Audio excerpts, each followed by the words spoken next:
wall once again. Shit. Of course. What did you expect? I mean, we can bust through. No, don't do anything. Sean, Don't do what are anything. we gonna do? Sean! Sean Diaz! It's over! Is that Flores? Don't make this worse! Get out of the car! Slow! With your head above your head! Do exactly what I say!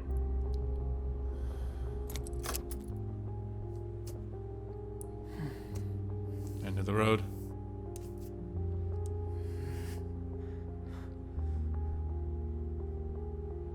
You know that day? In Seattle? The day Dad was shot? I think about it every day. And I would give anything to change what happened. But I can't. I'm sorry for my mistakes. I tried my best. I swear. Sean, I'm so proud of you, and I know, just like Dad would be. We both learned a lot together, but you can make your own rules now. If we surrender, they will separate us, Daniel. And if that happens, promise me that you will always do the right thing, okay? Don't waste your power. Be smart like you already are. I don't want to be separated. Hear me out! Please! Don't make any more mistakes! Whatever happens, Too late to surrender! always remember that you're Daniel Diaz. You know this is I promise, Sean. a trap! You can trust me! I never trusted you, lady. Get out of the car! Come on! There's no way out! This is our last So, warning! Listen up! how does the story of the Wolf brothers end? Step out of the car! Now! What are the options?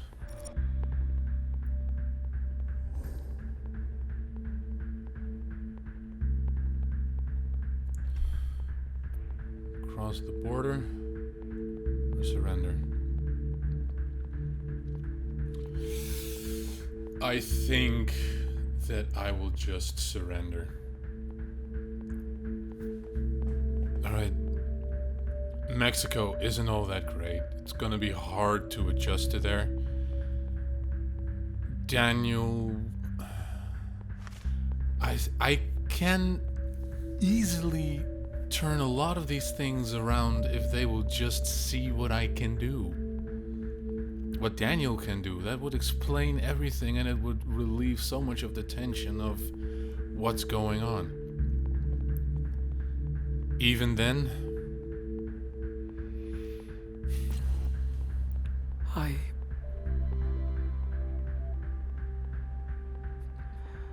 think their story ends right here. Here? But I could. I get it. That's not who we are. it's not who we are. Exactly. We're not criminals. We're just kids. Forced to go down a rough path. And we still have time to choose what life we want to live. You're my brother. And I love you. I love you too, Sean. It's gonna be alright. I promise.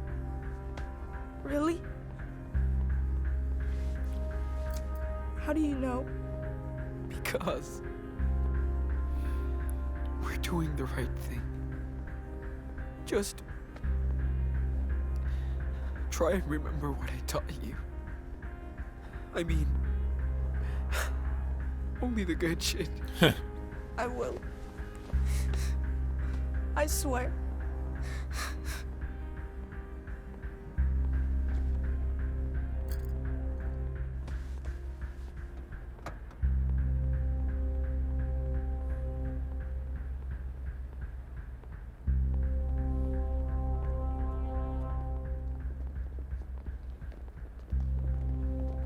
On your knees! I said on your knees now!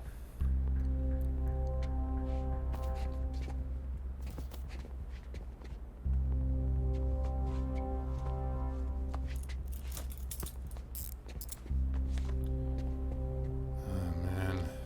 I'm sorry about all this. Spare me your We're gonna words, look after lady. your brother. That's my word.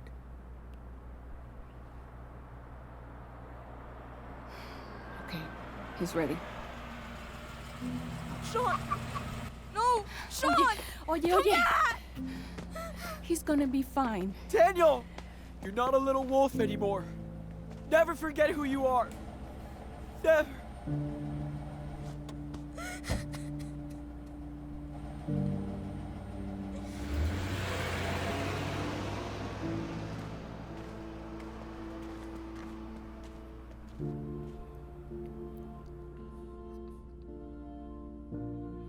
So close, yet so far.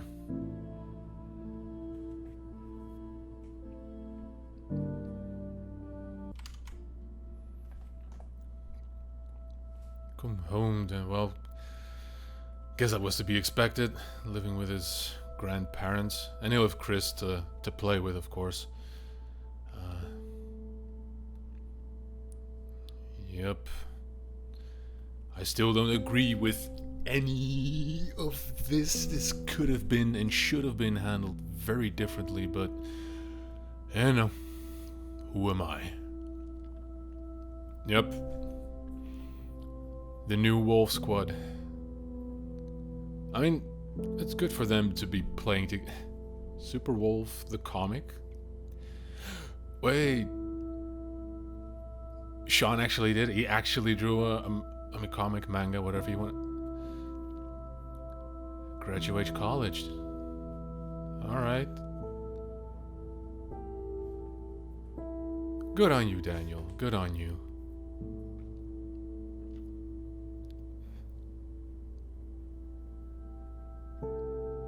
Oh, those are the away people. I mean, yeah, sure. Hang out with mom. He doesn't have a problem with his mother, so I don't see why they shouldn't. Reconciliation drawing from Sean, I'm guessing. I wonder if Karen and her mom are on speaking terms, if anything.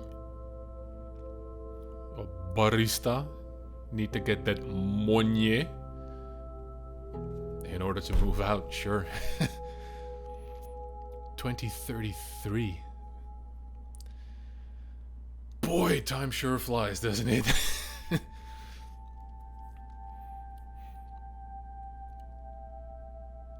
"15 years in the slammer for wait, is that...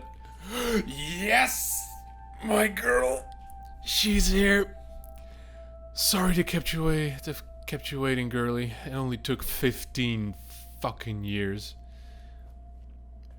I'm not entirely sure why my mom is here, but you know, I guess I'll deal with it.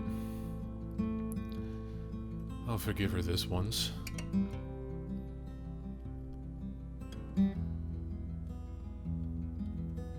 Dude, Daniel looks kind of good.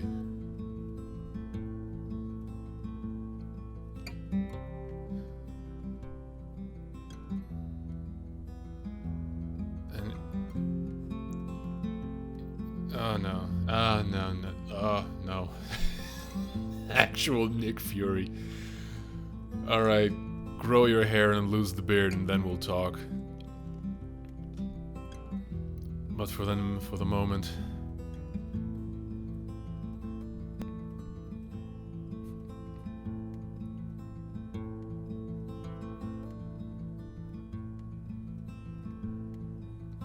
Who's here?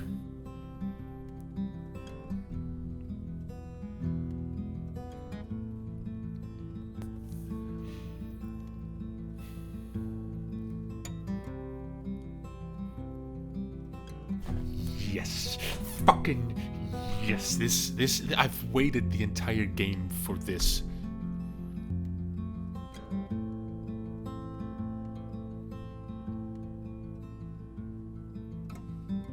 And Mom. Alright, I'll give you this one.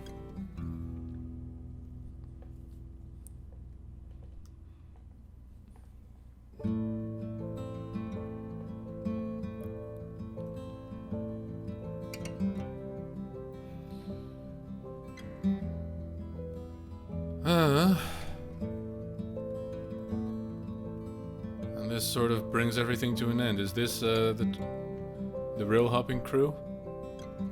In the woods somewhere? Oh, the Trailblaze. And I got a glass eye. This looks way creepier, dude. Get that shit away from me.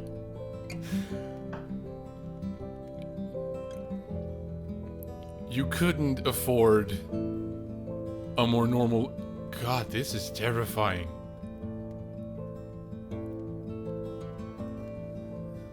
This is the trout trail, whatever.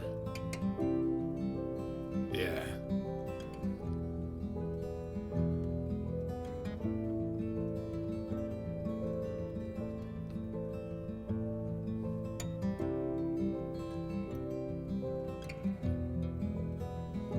Still as excitable. Man, Sean looks old. I mean, I'm sure he's had a rough time in there, but...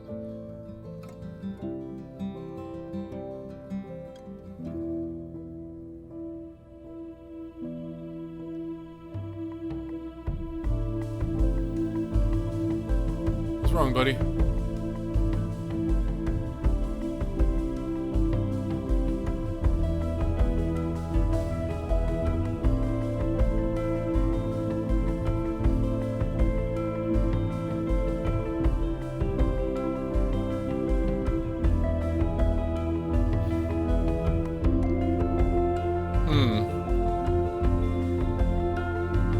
Probably missed that. And he's happy to see his brother turned out okay.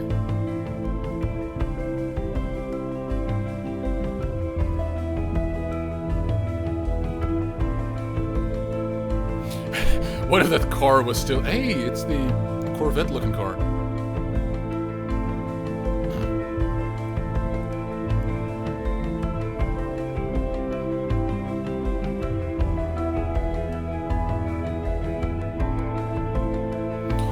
Get yourself a different eye, Jesus. Alright.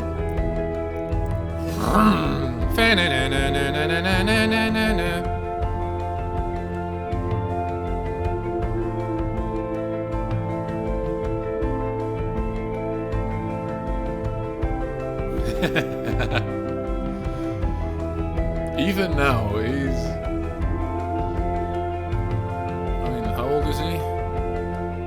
15 years. Still got it. So he's like 25-ish, 26?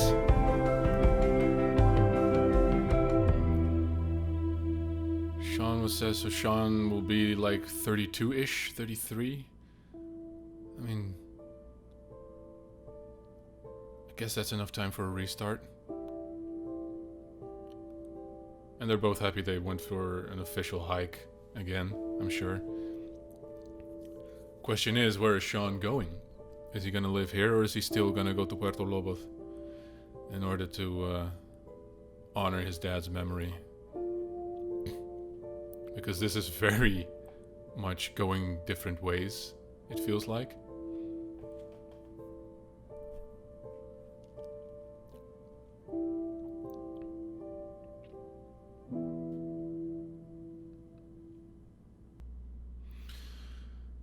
And that's the end. Not entirely how I hoped things would go if I chose the route that I have chosen, but it did have a resolution at the end, I suppose. It wasn't stellar, but it was good enough, I suppose. So you decided to surrender to the police and Daniel accepted? Oh, we could even refuse. Decided to surrender to the police and Daniel refused. I wonder if this is because he's worried about you or if he's become so much of a rebel that he says, yeah, fuck that, and just... Overall, you taught Daniel to do his best to follow the rules of society? Overall, yeah, I guess that's where we're at. I mean, fair enough, right? Now, let's see. You did the treasure and found a hidden souvenir. Alright, the gold pendant, El Dorado. You overall kept your distances with Karen. Yep. And I'm not sorry about that. That's how I wanted things to be. You wrote a conciliating note to Karen. A caring note, a lukewarm note. You didn't leave a note. I was very torn between the second and the fourth option, but... yeah, this is...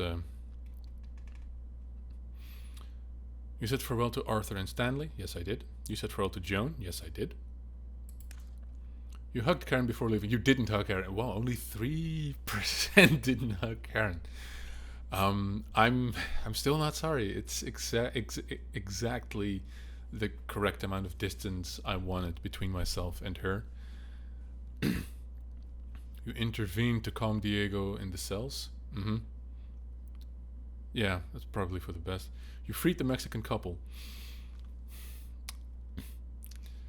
I mean, should I have left them there? And I mean, they'd get deported and they would again try to cross the border. So I figured if I just leave them out now, let them out now, they can, try to make an escape for it. And if they can manage to settle in somewhere, then, good luck to them. If not, they just get arrested and sent back, probably.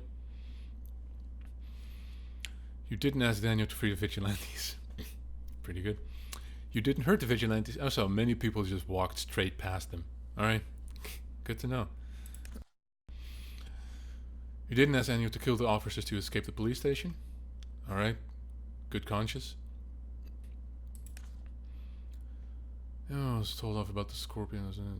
Daniel wasn't told off about the Scorpio. No. Daniel managed to set up Joan's sculpture like he wanted. Guess so.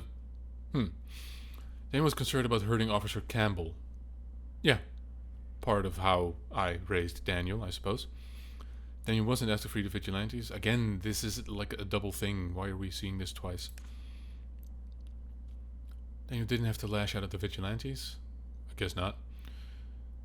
Daniel knocked out the officers. Yes, we did. Locked up the officers. Oh, I could also just lock them up. Oops. Daniel wasn't asked to kill the officers. Again, so much doubles. Is there any epilogue to this? Thanks for playing and following Sean and Daniel on their journey. Alright, you're welcome.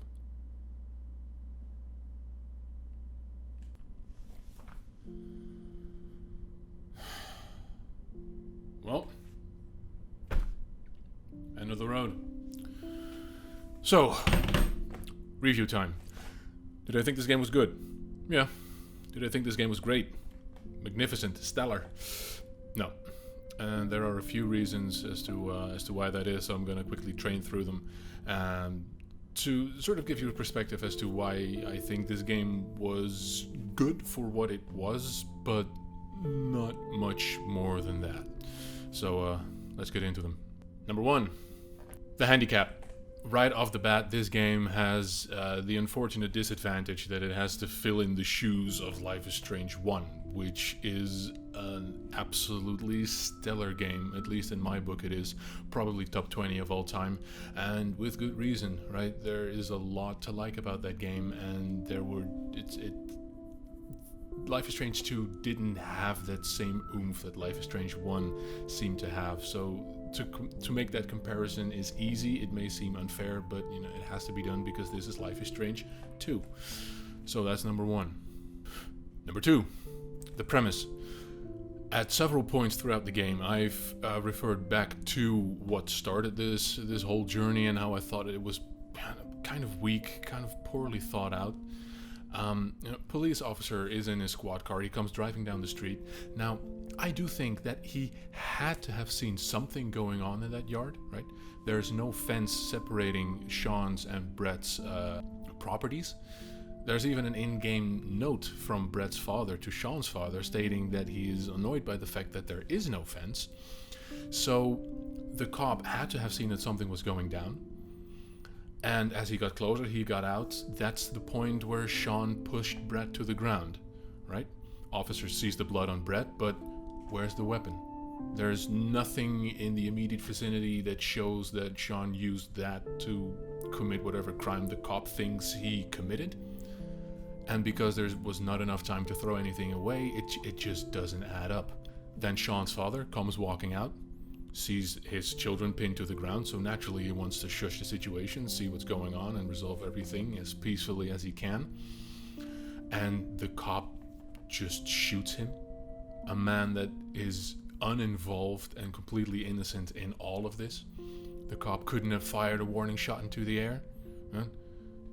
Build on use his authority to say, all right, sir, get down on the ground. Just keep him at gunpoint and force him to the ground. People will listen when you do that. No, instead he immediately just fired a shot. Pretty weak. At no point during that whole scene did anyone mention that the blood on Brett's shirt was fake. Right? Sean and Daniel get forced to the ground, and that's the point where they could have said, officer, I know it looks weird, but the blood is fake. And I know that at a moment like that your head's in turmoil, but that's also the moment when your senses sharpen. So Sean could have at least shouted, the blood is fake. Right? It's Halloween. It's why we started this fight in the first place. It's fake. They could have said that, but no one did. Number 3. In Life is Strange 1, I was given a power. The ability to rewind time. The game just thrust that into my hands and very much encouraged me to use it. It made me feel cool, it made me feel special, and it made me feel very strong in a way. In Life is Strange 2, the strange of the title, right? The ability is taken away from me and is thrust into the hands of someone else. I no longer have direct control over it, and because of how I played the game, because of the choices that I made, I felt like I was constantly trying to suppress this power. And that kind of takes the strange away from Life is Strange. Having that ability made this game more than what is essentially a glorified walking simulator. And in Life is Strange 2, I felt like the game was slowly turning back into a glorified walking simulator. Number 4. This may sound mean and a bit nitpickish, but the voice work didn't quite sell me at certain points throughout the game. Especially during emotional scenes in which Daniel featured, you want to feel the gravity and the impact that scene has, but it often just didn't quite sell me on it. It didn't have that you want to feel in such a situation. Right? In Life is Strange 1, I constantly felt that pluck at my heartstrings, and it just didn't really happen for me in Life is Strange 2. Point number 5. The episodes themselves and the characters that feature in it. In Life is Strange 1, the game took place in pretty much one location, right? The game took place at school. And every episode was one day of the week. In Life is Strange 2, the games felt oddly isolated in a way. Right? Every episode felt like its own little adventure, and there was only a very, very thin red string to tie everything together, and that was, we have to go to Puerto Lobos, because Sean decided that was the best thing to do with his limited view of the world he had at the time. I mean, he's 16, what does he know? Problem is, you meet a lot of characters throughout the game, but I feel that they lose a bit of relevance because you meet them, and then at the end of the episode you say goodbye to them, and they just disappear. They don't have any staying power in a way. And in Life is Strange 1, you meet the same people over and over again. It gives them the ability to evolve and to mature as a character. But in Life is Strange 2, you meet people, you say goodbye. You meet new people, you say goodbye. It doesn't give the characters a lot of time to develop themselves, and it makes the whole feel a little pointless almost. Point number 6. Another nitpicky one, but the characters that you meet in episode 3, Finn, Cassidy, Penny, Hannah, that entire bunch did nothing for me. I felt nothing towards them. I didn't feel any sort of camaraderie. Sean said, I feel like a visitor here, and that's exactly how I felt. It made the entirety of episode 3 sort of obsolete, because I felt zero connection to it at all. The only character that interested me was Jacob, and he plays a more prominent role in episode 4, but other than that, I felt it was just a void that I played through. The only redeeming thing about episode 3 was the ending scene, which I still think was a very good and very strong development. But if the culmination of that episode is just that last scene, then the episode as a whole kind of failed. And then lastly, point number 7, which is the final choice and the ending. In a Life is Strange 1 developer diary that I watched, they told me how they worked from the ending choice outward to the rest of the game, right? They based everything around that final choice. Everything in the game is a build up to that final moment, and you can tell. And overall, the choices posed in that game were pretty tricky at times. Whereas in Life is Strange 2, I only had 2 or 3 times where I sat and thought as to what the correct answer would be in that situation. Other than that, I pretty much had a clear definition of what I wanted. I was just going over a train of thought that I had, but they weren't difficult choices per se. Especially the ending choice. Right? From the moment I started the game, I thought, well, escaping to Mexico is not the right thing to do. So I decided at that point, if I were given a choice to turn myself in or to not have to go to Mexico, basically, I would pick that option. And that is exactly what the final choice was. So in a weird way, that's a bit of an anticlimax to not have to think about what many people may consider to be a difficult choice.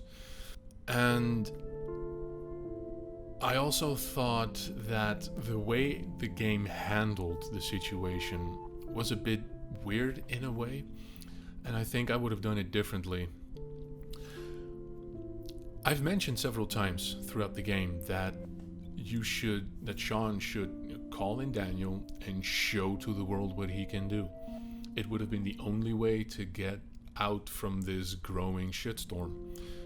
And I think that Sean and Daniel had to turn themselves in. Sean had to say, all right, I want a press conference. I want this to be live, right? Not on police security cameras, because then the police can just sweep it under the rug. This has to be live and the world has to see it. You show what Daniel can do, and after that, Sean does his story detailing, all right, this and this happened because of what Daniel can do, or because he was involved in some way or form. And that would ultimately lead me to a new final choice, which I think would have a much stronger impact on me, at least.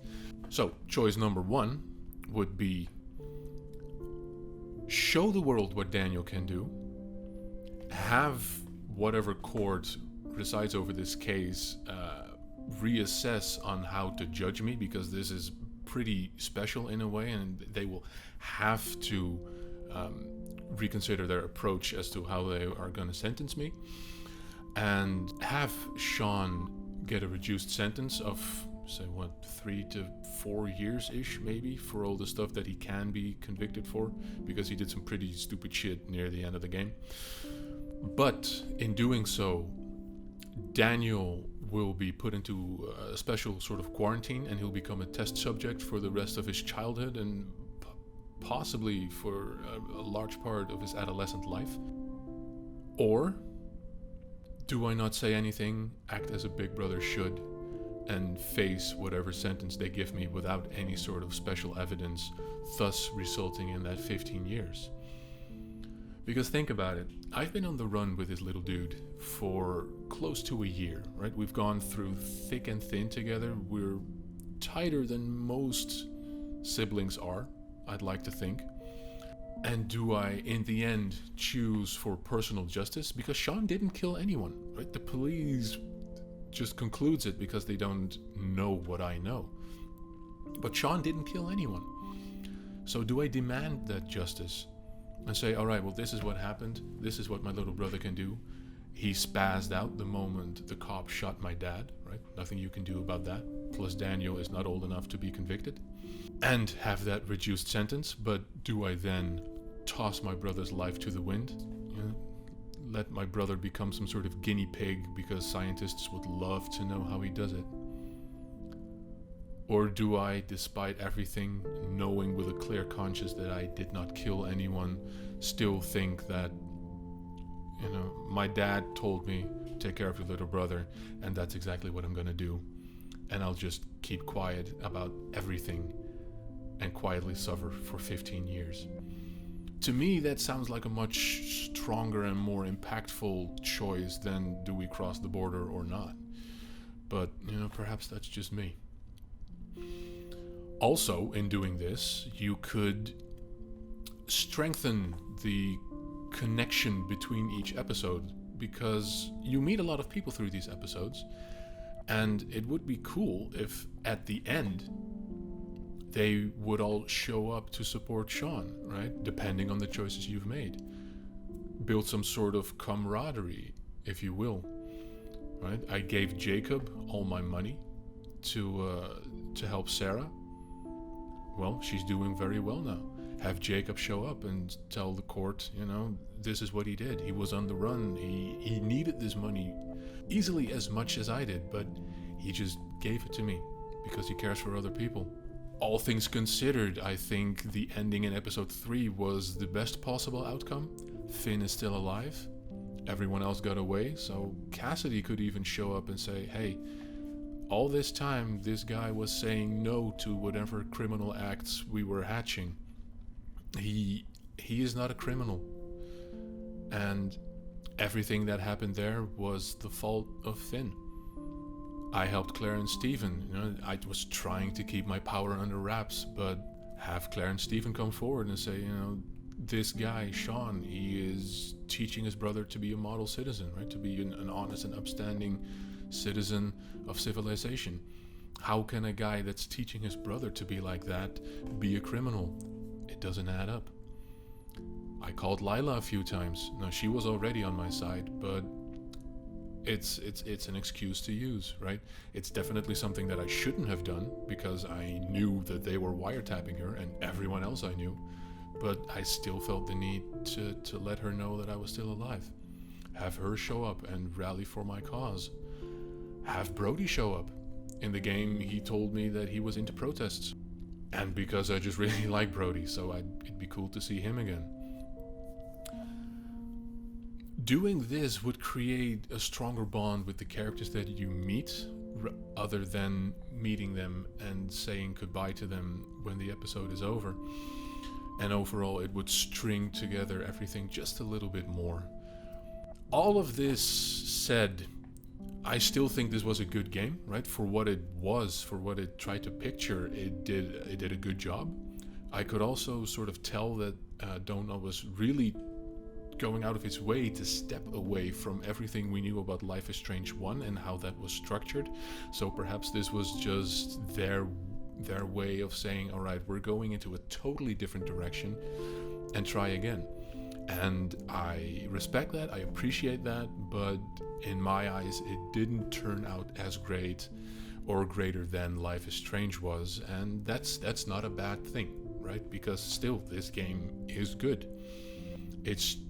I guess I just hoped this game would be as good, at least, as Life is Strange 1, and it just wasn't for me. That's all. So, I guess that really is the end of the journey and of my structured complaining. Everyone, again, thanks so very much for playing this with me. I am the Hiraeth Gamer, and I'll see you on the next one. Oh, hey, quickly, before you go, be a pal and do this, and this for me. It would really help me out. Thanks.